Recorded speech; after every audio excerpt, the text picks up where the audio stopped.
Hello everyone. Today we discuss about creation of binary tree. देखिए जैसा कि previous lecture में मैंने आपको बाइनरी ट्री का बेसिक्स भी बताया था कि बाइनरी ट्रीज क्या होती हैं, उनके सिम्टम्स, उसकी प्रॉपर्टीज़।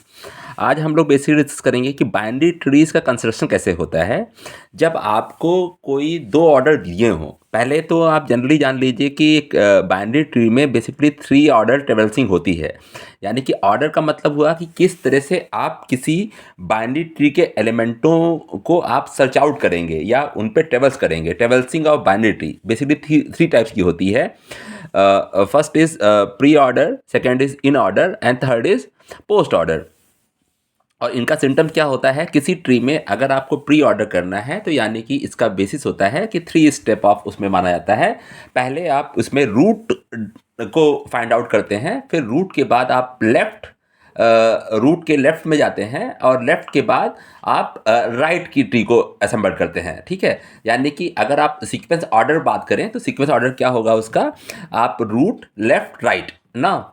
और अब अगर इन ऑर्डर की बात करें तो आप कहेंगे कि इन ऑर्डर बेसिकली होता है कि आप लेफ्ट रूट एंड राइट, यानी कि पहले आप लेफ्ट को फाइंड करेंगे, फिर आप रूट को फाइंड करेंगे, फिर आप राइट को फाइंड करेंगे। बेसिकली देखिए ये जो इन ऑर्डर प्री ऑर्डर है, इसको आप ऐसा समझिएगा कि ये बेसिक ट्री का एक बेसिस होता है। जैसे अगर आपके पास सपोज दैट अगर एक जनरल समझ लीजिए, जैसे ये दिया हुआ है ए बी सी, तो इसकी बात हो रही है। सिर्फ आप उसके लेफ्ट चाइल्ड और रूट चाइल्ड मान कर दिए। अगर ये प्री ऑर्डर के बाद बात करेंगे तो पहले क्या आएगा, पहले ए आएगा और फिर क्या आएगा, फिर आएगा बी, फिर क्या आएगा, फिर आएगा सी। अगर ये प्री ऑर्डर है, अगर ये इन ऑर्डर है तब क्या आएगा, उसमें क्या कहते हैं लेफ्ट, तो पहले क्या आएगा लेफ्ट, बी आएगा, फिर क्या आएगा रूट, रूट आएगा, फिर आपका लेफ्ट राइट आएगा। ठीक है, तो रूट मतलब left root and right.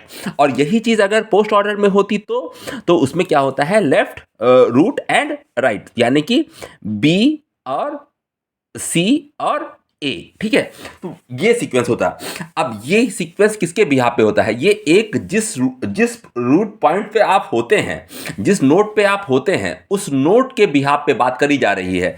Suppose that इस नोड पे होते तो इस नोड पे आप अगर आ गए, जैसे देखिए यहां पे आ गए, अगर आप किसी भी ऑर्डर में, जैसे आप प्री ऑर्डर की बात कर रहे हैं तो प्री ऑर्डर में ये एलिमेंट हुआ, इसके बाद आप लेफ्ट पे आए, तो अब इसका अगर कोई पॉइंट होगा तो अब आपको जो इसकी ट्री होगी ना, इसके रूट लेफ्ट राइट के बाद के ऑर्डर को भी फॉलो करना पड़ेगा। ठीक है, ये इसका सीक्वेंस कंस्ट्रक्शन होता है। इस बारे में बाद में डिस्कस करेंगे कि ये एक सीक्वेंस है। अब देखिए, अब आपको एग्जाम प्रोसेस में अगर आप डेटा स्ट्रक्चर के एग्जाम प्रोसेस में बात करें तो आपको कंस्ट्रक्शन ऑफ बाइनरी ट्री आती है कि कैसे आप किसी बाइनरी ट्री को कंस्ट्रक्ट करें। इसके लिए बेसिकली आपके पास 2 ऑर्डर गिवन होंगे, जैसे प्री ऑर्डर और इन ऑर्डर, और सेकेंड सीक्वेंस हो सकता है आपको पोस्ट ऑर्डर और इन ऑर्डर गिवन हो, यानी कि इन ऑर्डर दोनों में कॉमन रहेगा, आपको प्री ऑर्डर या पोस्ट ऑर्डर मिल सकता है। ठीक है, तो आप उसके बिहाफ पे आपको कंस्ट्रक्ट बनाना है। देखिए, अब मान लीजिए एक ट्री ऑलरेडी अवेलेबल है जिसका ये ऑर्डर गिवन है कि A B D H E C G F G, और इसका इन ऑर्डर देना है कि ये सीक्वेंस ऑर्डर है, यानी कि ये ट्रेवल्सिंग रूट है, पहले ये आया फिर ये आया फिर ये आया। अब देखिए, अगर आपको इसके बिहाफ पे ट्री को कंस्ट्रक्ट करना रहे तो क्वेश्चन कैसा आता है कि आपको इन ऑर्डर प्री ऑर्डर दिया रहता है और इसके बिहाफ पर आप ट्री को कंस्ट्रक्ट करिए, और कंस्ट्रक्ट करने के बाद क्वेश्चन अगर और लंबा हो जाएगा तो आपसे कह दिया जाएगा कि आप इस ट्री का पोस्ट ऑर्डर निकालिए। ठीक है, तो देखिए सबसे पहले इसका स्टेप क्या होता है, कैसे करते हैं, और इस तरह से आप को एग्जाम में भी सॉल्व करना है। देखिए, जैसे आपने प्री ऑर्डर देखा तो सबसे पहले अगर आपको pre order in order given है तो सबसे पहले आप क्या करना है, आप देखिए कि प्री ऑर्डर का पहला नोड कौन सा है। जो भी पहला नोड होगा वो उस ट्री का रूट होगा, क्योंकि इसका पॉइंट कहता है रूट लेफ्ट राइट, यानी कि ये सीक्वेंस ऑर्डर है, यानी कि सबसे पहले रूट ही आया होगा प्री ऑर्डर में, तो उसको आप यहां पे बना दीजिए। ठीक है, ए, तो A is a root according to pre order, आपने मान लिया। अब इसका ए लीजिए और इन ऑर्डर में जहां पर भी ए हो उसको पॉइंट आउट कर लीजिए, जैसे ए को पॉइंट आउट कर लिया। अब ए के इधर जो भी चीज़ें होंगी वो उसकी लेफ्ट ट्री होगी और इधर जितनी चीज़ें होंगी वो उस ट्री की राइट पार्ट होगा। ओके, तो आप ऐसे ही इसको बाइफर्केट कर दीजिए। ये इन ऑर्डर कहता है, तो ए के अकॉर्डिंग आप देखेंगे तो DHBE ये क्या होगा, ये आपकी लेफ्ट ट्री है और ये आप FCG ये आपकी राइट ट्री है। ठीक है, अब देखिए अब क्या करना है, अब इसके बाद इस एलिमेंट को हटा दीजिए। अब इसके बाद नेक्स्ट एलिमेंट कौन सा होगा, ये नेक्स्ट रूट है। मतलब अगर ये ना होता तो इसका ये लेफ्ट पार्ट में ये आया है, क्योंकि रूट के बाद क्या आया होगा, लेफ्ट, तो लेफ्ट आया होगा। अब देखिए लेफ्ट जो एलिमेंट यहां पे सर्च आउट करिए उसको इस ऑर्डर में देखिए कहां पे है। अब वो इस जगह यहां पर है, तो यानी कि ए के बाद क्या आया होगा नेक्स्ट एलिमेंट, बी। तो इस बी को इसके अकॉर्डिंग ब्रेक कर लीजिए। अब इस बी के बिहाफ पर चेक करिए, क्योंकि ये किसका सीक्वेंस आप बना रहे हैं, इन ऑर्डर के बिहाफ पे। तो ये जो पार्ट होगा ये लेफ्ट होगा और ये राइट होगा। तो इसका राइट क्या होगा, ये, ठीक, और ये होगा। जो जो एलिमेंट कंस्ट्रक्ट होता चला जाए उसको हम सर्कल कर रहे हैं, और जो जो नहीं कंस्ट्रक्ट हो रहे हैं उनको हम लोग रेक्टेंगल में बन के दे रहे हैं। तो ए, बी और ई कंस्ट्रक्ट हो गए, तो इनको आप मान लीजिए। अब आगे नेक्स्ट क्या है एलिमेंट आपका, डी। अब देखिए डी कहाँ है, डी इसके लेफ्ट में है, तो डी को कंस्ट्रक्ट कर लीजिए, सर्कल करिए। अब डी के ये वाला जो पार्ट है ये किधर है, ये किधर है, राइट में। तो ए के बाद क्या होगा, बी, और बी के बाद क्या आया, डी, और ई तो ऑलरेडी आ चुका है, तो डी, और ये इसके किधर है, किधर है, राइट में। तो नाउ डी के राइट में आप इसको ना दीजिए। तो ऑलरेडी आपकी ये जो पार्ट था, ये चारों एलिमेंटों का पार्ट ये सबमिट हो गया। तो ये हो गया DHE तक आपने कंसिडर कर लिया, क्योंकि ये सिंगल सिंगल आ गए। जब सिंगल सिंगल आ जाएंगे तो इनके बाद इसको करने की जरूरत नहीं है। अब देखिए, अब आप प्री ऑर्डर का नेक्स्ट एलिमेंट देखिए, नेक्स्ट नोड क्या है, सी। आपने सी को देखा, अब सी को यहां पे सर्च आउट करिए। सी कहां है, सी इसके मिड में है, तो यानी कि इधर का जो राइट ट्री है उसमें इसका जो पार्ट है वो होगा सी। तो इसके इधर का जो पार्ट बनेगा वो सी बनेगा। अगर ये सी को असेंबल करेंगे तो ये इसके लेफ्ट में होगा और ये इसके राइट में है, और सिंगल सिंगल है, तो इसलिए इस ट्री को बनने में कोई प्रॉब्लम नहीं आएगी। इसमें देखिए, तो यानी कि ओरिजिनल ट्री आपके सामने बन के क्या आई, ए, बी, डी, ई और इधर एच, और नाउ सी, एफ, जी। देखिए तो आपको इस जनरल आइडिया मिल गया होगा। ये आपकी ट्री हो गई जो कंस्ट्रक्ट हो गई। इसके बिहाफ पे आप पोस्ट ऑर्डर निकाल सकते हैं।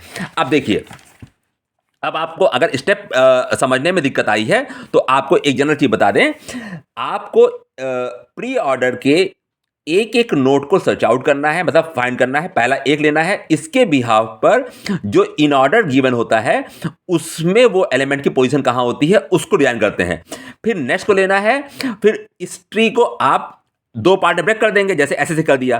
फिर इसकी पोजीशन को आपको ये इस ट्री में, ये ट्री है इसमें फाइंड आउट करना है। ये इसके मिड में होगा और इसके इधर वाली ट्री लेफ्ट में होगी, इसके इधर वाली राइट में होगी।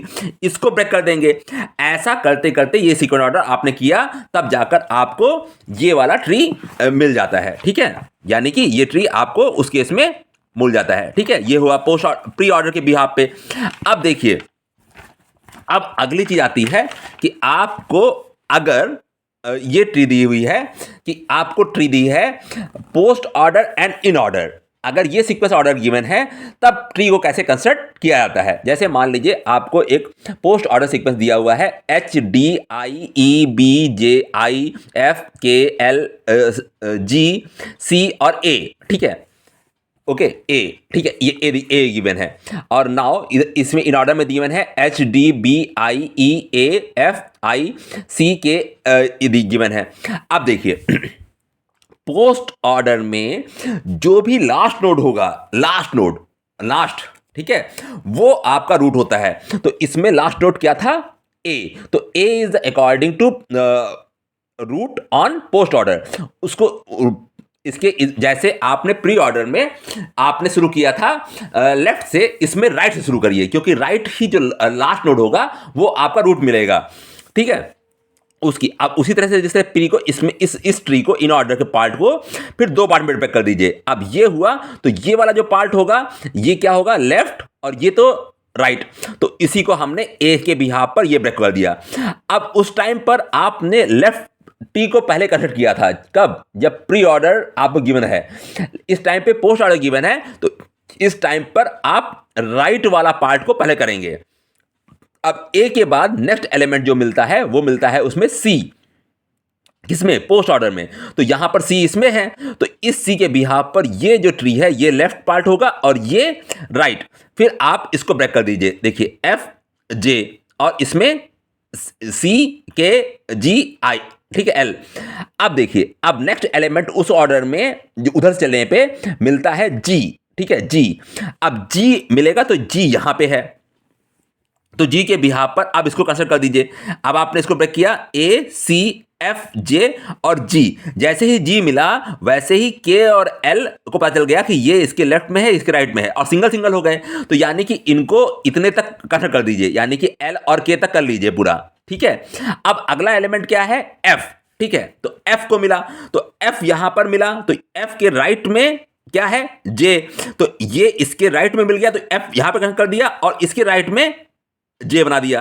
तो ये आपका ये वाला जो पार्ट होगा ये आपका राइट ट्री कंस्ट्रक्ट हो गया, किसके बिहाफ पे?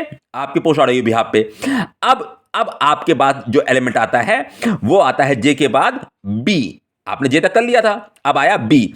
जैसे ही बी आया तो इधर का पार्ट, आप लेफ्ट ट्री वाला पार्ट, यानी कि अगला पार्ट क्या होगा? बी। तो आपने यहां पर बी को ले लिया। अब बी को ले लिया, बी के बिहाफ पर आपने दोनों को ब्रेक कर दिया। अब अगला एलिमेंट क्या था? ई, ई एलिमेंट है, तो अब आपको ने ई कर दिया, और ई के राइट लेफ्ट में आई है, तो ई के लेफ्ट में आई डाल दिया। अब नेक्स्ट एलिमेंट क्या है? नेक्स्ट एलिमेंट है डी, तो आपने डी डाल दिया, और उसके लेफ्ट में क्या है? एच, तो ये डाल दिया। तो आपका फाइनल ट्री ये कंस्ट्रक्ट हो गया। अब इसके बिहाफ पर आपको pre order, post order, in order निकालना है। अगर कभी एग्जाम में कर रहे हो तो जब आपकी ट्री बन जाए तो वापस आप ट्रेवल्सिंग कर किसी भी ऑर्डर सीक्वेंस को फॉलो करते हुए आप उसका आउटपुट चेक कर लीजिए, तो आपको यह मिल जाएगा कि वो जो ट्री बनी है वो राइट आंसर दे रही नहीं दे रही। क्योंकि अगर आप इस कंस्ट्रक्ट ट्री से वापस पोस्ट ऑर्डर या इन ऑर्डर जो भी गिवन है उनमें से कोई एक निकाल लीजिए, तो वही आंसर आ जाएगा इस ट्री के अकॉर्डिंग। तो अगर आपका वो ट्री आंसर मिल रहा है तो आपका आंसर चेक हो गया कि आपने राइट ट्री कंस्ट्रक्ट की है। तो that is the important things. हाँ, तो अब आप लोग इसको प्रैक्टिस में डालिए और इसको करिए, क्योंकि ये एक एग्जाम पोर्शंस में डेटा स्ट्रक्चर के पेपर के लिए बहुत इंपॉर्टेंट पार्ट है। चलिए, आज के लिए इतना ही। Thank you.